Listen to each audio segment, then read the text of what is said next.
That's your favourite one, isn't it, Vince? Is this the special soccer ball you got for Christmas? Yeah. Mm. And that's your new Dragons hat. Yeah. Yeah. You like the dragons? Yeah. What did you show me when I came in? What Dragons thing did you show me? You told me that's the winning team, didn't you? I'm You're gonna going to go. win. How are the dragons going?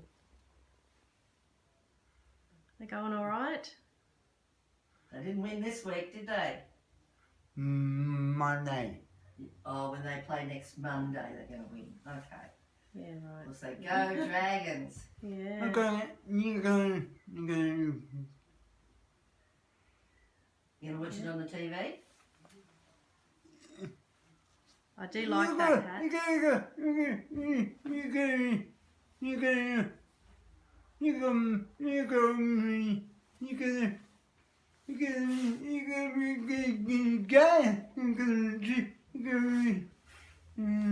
Boy, you can TV.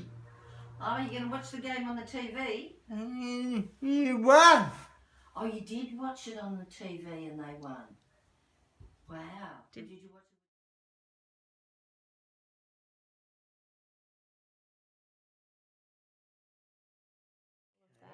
it? It's hard to really know.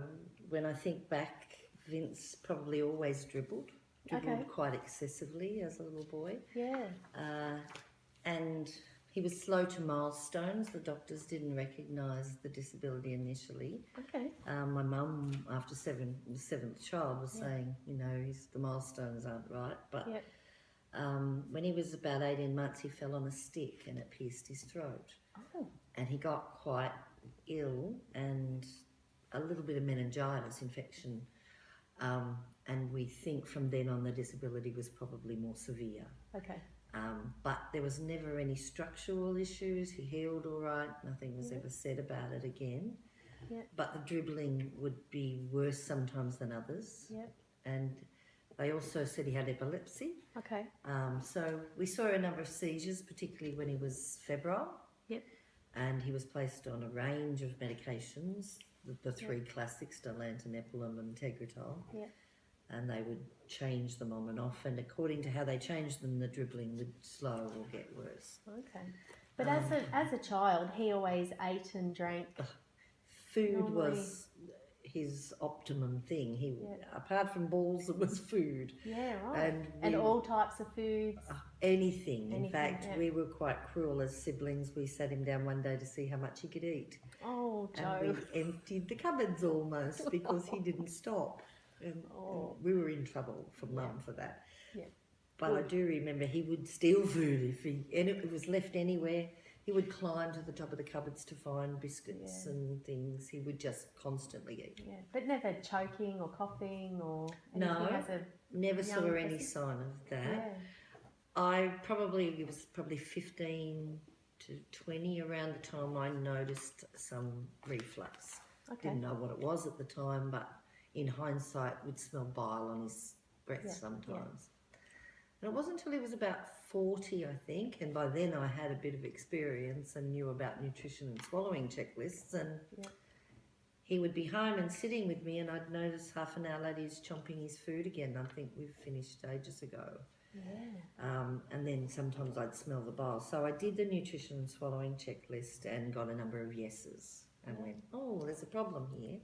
Talked to the staff and they did it and got none. Oh. So I said, no, that's a problem. And when we talked about it, we realised that Vince would often go into his room straight after his meal and no one observed the reflux. Okay. There was no one seeing that. So when we talked about that, then they started keeping him at the table, busy for half an hour, and they did the checklist again and we got yeses. Okay.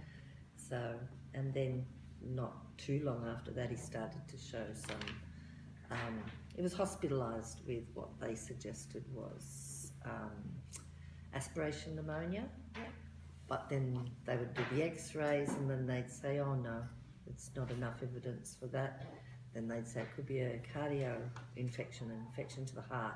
So they'd do more tests, and eventually in the meantime he's on heavy antibiotics, he'd get better.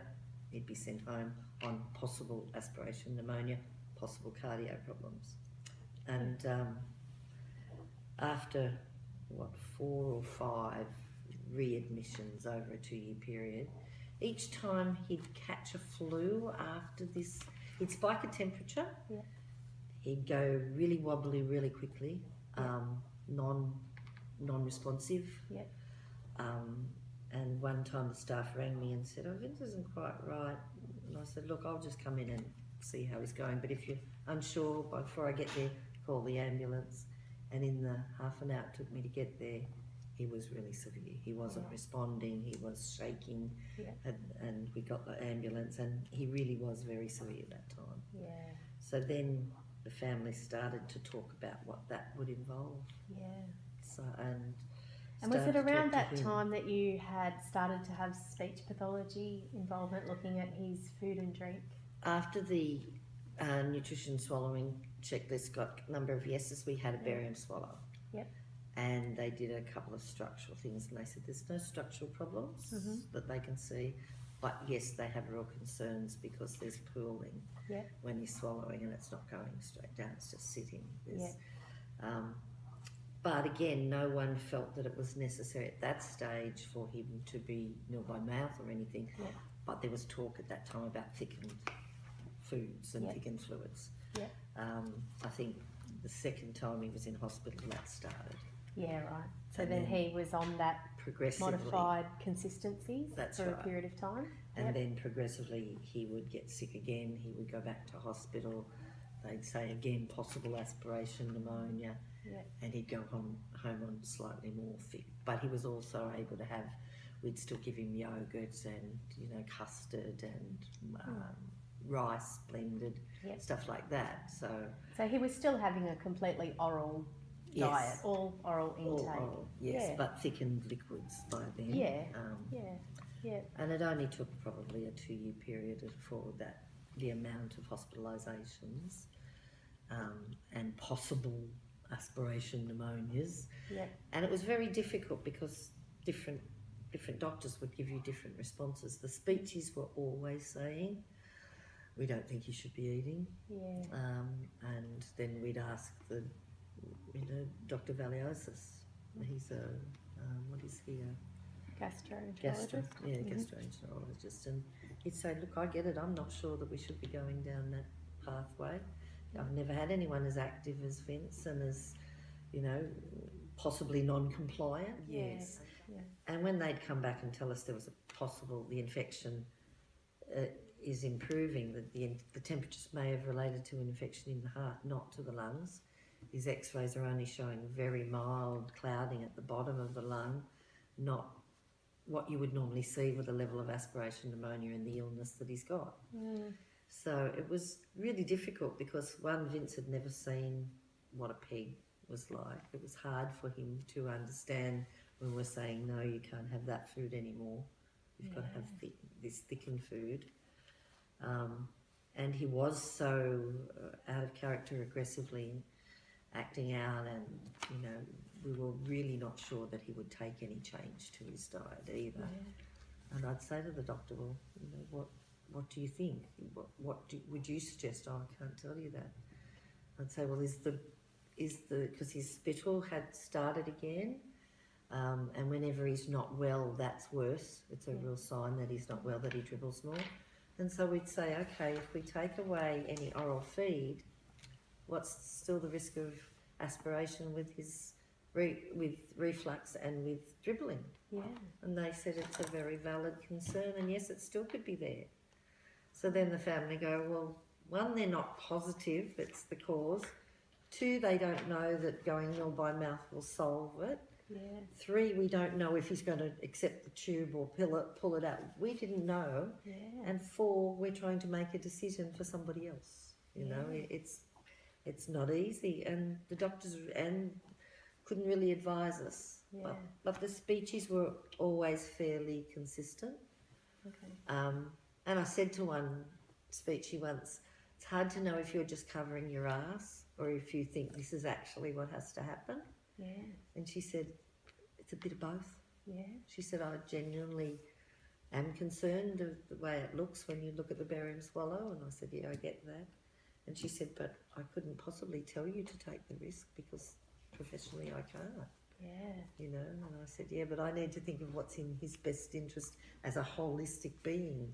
It's not just all about Vince's feeds and his, you know, swallowing issues. He's a active, vibrant man who loves his food, and I had to think, what would I want to do in this situation? Yeah. Could I give up my treats, and you know, and how would that impact on me? And is it quality over quantity? What? Yeah. How did your family come to this decision in the end? We were working towards it. There were some not as on board, and they did take my lead because of the field I was in, and I was a lot of the doctor's appointments. But towards the end, the last 2 times he was in hospital, I said, that's it, you're coming to all the conferences. I can't make this decision, and you need to know what I know. Yeah. Because they were questioning me and coming back with the things I'd already been through. Yes, okay. And I was having, they needed the same time to come to terms to where I was at. Yeah. And they didn't have access to speeches in their daily job. Yeah. and know the issues that can impact. So that's how we did it. We, you know, and seeing him in hospital that sick. Yeah. And the other thing was that every time Vince would fight, like he just did with the tummy tucker, when it was oral feeds, he would fight that, and he was unwell. Yeah. He was so overeating. Yeah. And the amount of oral feed he had to take in to give him the nutrition when he was getting nothing else, it was almost round the clock, this boring custard that he just had to keep eating, and he was just so over it that was part of how it made it easier for us. Okay. So it sounds like you really took some time with your whole family and made a really considered decision. Exactly. Yeah. And I've got a brother who's sports medicine. That's his background. So his main worry is, what about the prebiotics and the probiotics, and how does it, you know, and what's going to happen to his teeth, and all of those things, all the valid stuff that he was concerned about. Yeah. So again, the dietitian came on board with us, and she was a specialist dietitian, and she went through the research, and my brother sent her research that he'd done, and they argued that out and worked out, okay, yes, well, it would help for Vince to have inner health every day. There are probiotics in the feed. There are some prebiotics, some fibre for prebiotic, but yes, a top-up would help.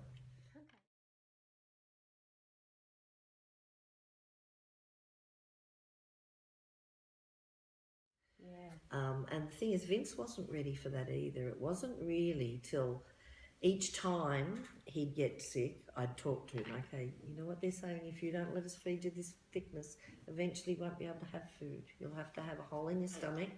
And, you know, and then we got the video, but it was of a child, a baby or a little This child. Is My Button video? Or? Yes, Yeah, yes. Okay. And he wasn't at all interested and didn't want to know, but I insisted I said, do you know what we're talking about, that baby, you know, that little child? He'd go, yes, but then he'd want to draw and didn't really pay much attention. The last time when he was very, very ill, and we'd all come to terms with, if this happens again, we're going to have to go down this path. Yeah. That last time I said to him, Vince, the doctors are saying that you can't keep having your canned food. You're very, very sick, and they're going to have to put a hole in your stomach and feed you through that, and you can't have anything through your mouth anymore. And he used to say no, like he was doing then, and get cranky. This time he just went no, which was a total acceptance that he couldn't really do this anymore. Yeah. And I said, so even though he said no, I said, you're going to go in and have an operation now, and when you come out you'll feel much better. Okay. And he didn't fight from then on. Yeah. And then I knew he understood, you know.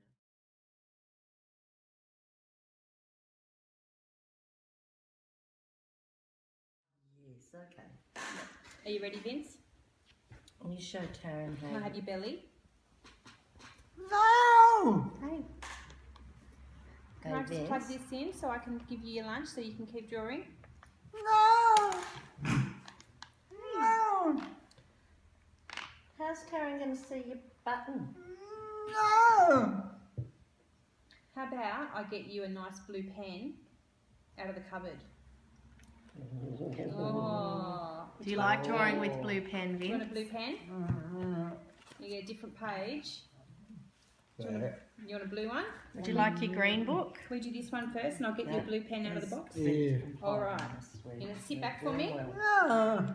I'll get the blue pen out of the box, but we're just gonna have lunch first, and I'll get you a nice new one. That's a good deal. Yeah, good deal. That one. What are you going to wear? How about we talk about it after you have a feed?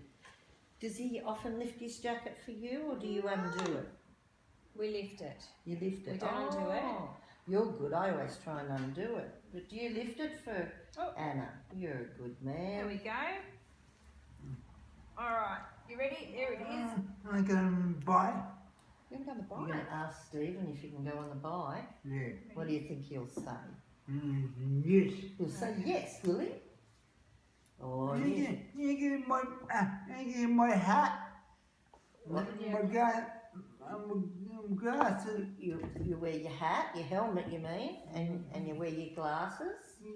You help my glasses. Well, when you finish your feed, you can go and get them and show them to Taryn. No. Because I don't know which one. You got 3 pairs of glasses. No. Hang on, I'm gonna get it moving, matey. Gloves. You want your glasses and your gloves. There we Yeah. go. Would you like me to go and get them now?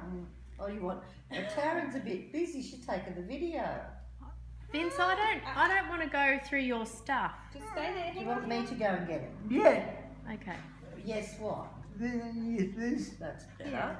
Gloves. Bossy boots. I wouldn't mind, Vince, but I don't like to go through your drawers. It's okay if Gloves. Joe does it. Joe will get your gloves. Fish. Nearly finished. Nearly finished. And what do I say to you, Vincent? You gotta hold on tight, don't. And Stephen, you go slow. Fish. Nearly finished. It's Yeah. running a bit slow. Yeah. Yeah. Takes a little while. Last bit. It's gone? Yeah? Alright. Let's get you unplugged. See, I usually find that when he's after it's started and he carries on that like that, it's either that he wants to be doing something else, or there's air in the pot. So what's meal times like for Vince now? We saw a Well, you saw a little bit of it. Yep. It does depend.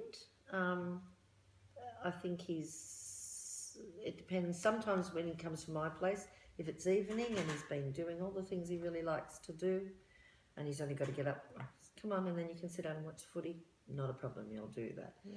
There's other times if his mind's focused on wanting to be somewhere else or do something else, Yeah. then it's a no, I With don't my want to do gloves. this. So, Here's your gloves. Oh. And it's easier if you let all the routine things happen. Yep. So then he's happy to sit. Otherwise, he'll sit and go, oh, my, and off he'll go. Yep. Oh. Yeah.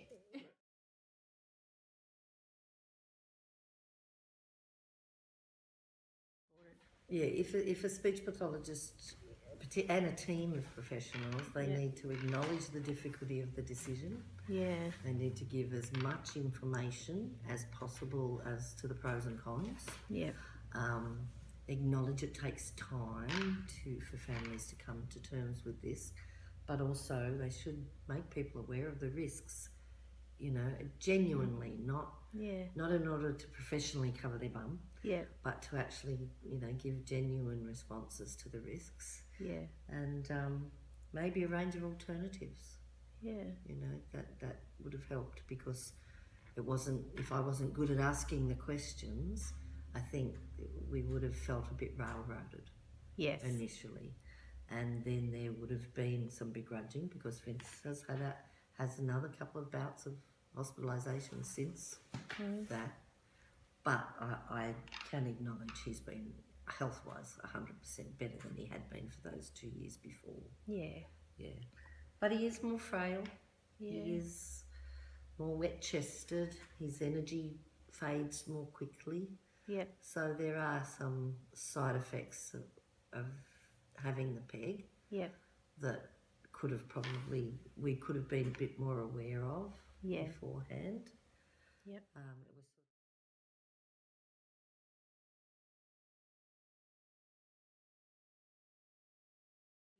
Yeah, whose boat's that one? Is that your brother? Is that your brother's boat? Yeah, it's Terry's, isn't it?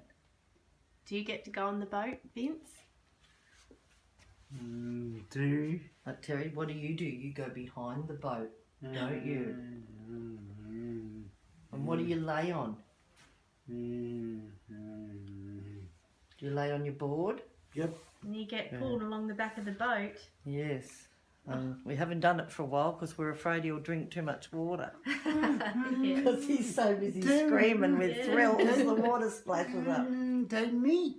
Yes, we'll have to ask Terry to take you, won't we? Say, Terry, will you take me? And then I'll take my board. Yes, you'd have to take your board. We'll have to tell him not to go too fast. Where's your board? It's at my place under the house. Take me. Yeah, we'll have to tell him.